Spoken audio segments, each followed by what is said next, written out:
Hello everyone, I'm Arun Babu Nalamara and welcome back to Tatveda. The day has come to kick off the video series of Chapter 1 of Layered Density Structure Theory. In this video series, we'll explore the remarkable journey of scientific thought, starting from humanity's earliest days of wonder and moving toward the bold new frontiers of modern science. This will be crucial before introducing LDS theory. My hope is that by understanding how far we've come and the challenges faced along the way, we can better appreciate the breakthroughs waiting just around the corner. You've watched this far, which tells me you're curious and eager to continue this journey. If you are excited, please like, comment, and subscribe so you won't miss any of our upcoming explorations. If you think some of your friends would benefit from these series, please share it with them. That will be a favor for me and to them too. Let's begin by traveling back in time to when our ancestors first looked up at the sky. Picture a prehistoric human gazing at the moon, the stars, and the changing seasons. Without sophisticated technology, they noticed patterns like the recurring phases of the moon or the regular shifts in climate. Over time, these observations became the seeds of scientific thought. Early societies used trial and error to figure out when to plant crops or track animal migration. Even though their methods were primitive compared to ours, the desire to understand our world was every bit as strong then as it is today. Fast forward to ancient India's Vedic era, a period that fascinates me not only because of its depth, but because of its emphasis on knowledge and philosophical inquiry. In sacred spaces, sages and scholars gathered to debate the nature of reality. They asked profound questions. What is consciousness? How did the cosmos come to be? These thinkers weren't afraid to challenge existing norms, and their intellectual freedom fostered a culture of curiosity. The Vedic texts, like the Rig Veda, spark our imagination by describing cosmic creation in ways that oddly resonate with some modern scientific ideas.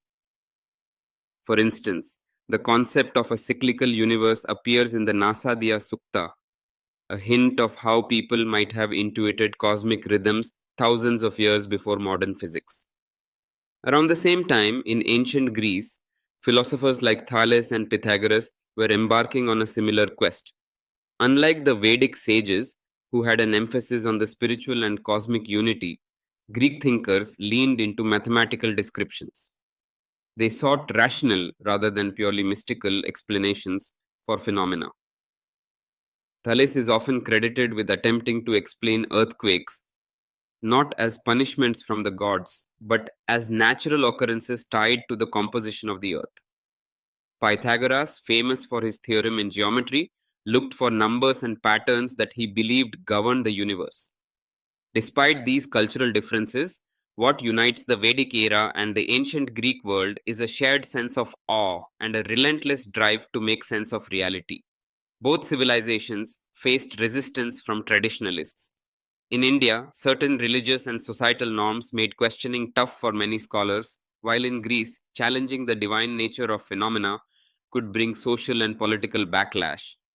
Yet, these pockets of intellectual freedom continued to push boundaries, creating a foundation for the modern sciences we study today.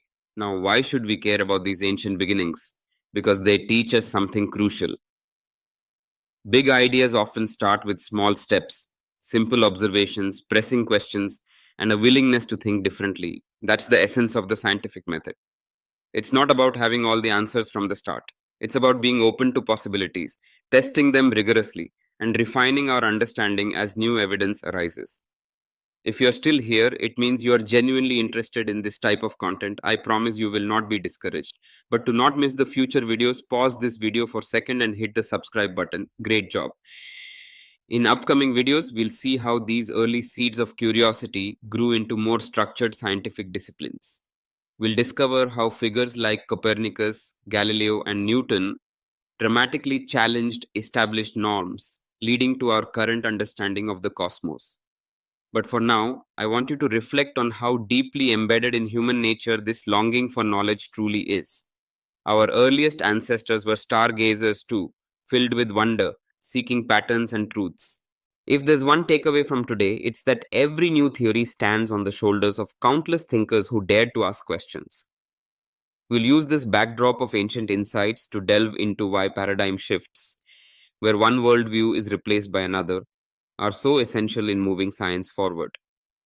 And as we progress, I'll be sharing aspects of my own evolving ideas, which might feel just as radical as imagining entire civilizations within an electron.